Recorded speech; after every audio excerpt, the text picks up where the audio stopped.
Neden geldim İstanbul'a? Neden geldim İstanbul'a?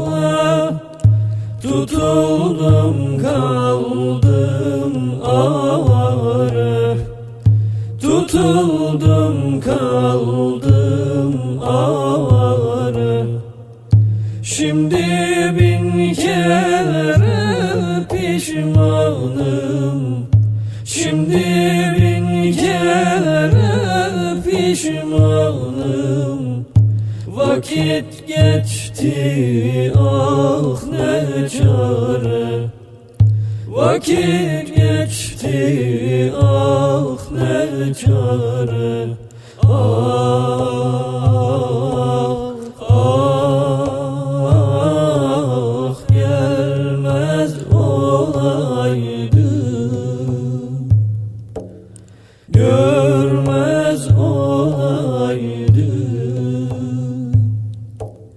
Tek seni cilveli İstanbul görmez olaydım. Ah, bilmez olaydım.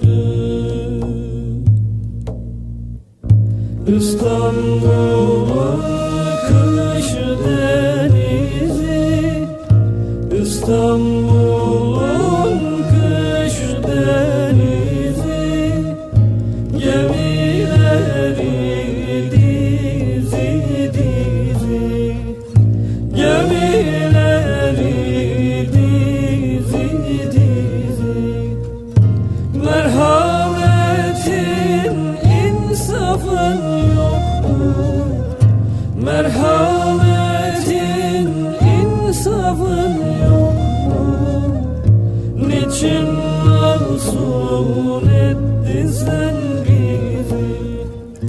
Niçin mahzun ettin sen bizi? Ah, ah, gelmez olaydım, görmez olaydım. Tek seni cilveli İstanbul görmez olaydım. Ah, bilmez olaydım.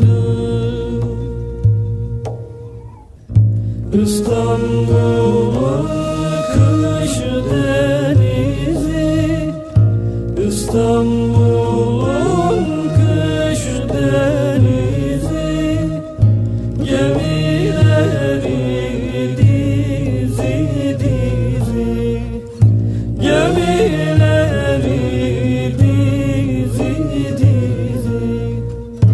Merhametin insafın yok mu? Merhametin insafın yok mu? Niçin mahzun ettin sen bizi? Niçin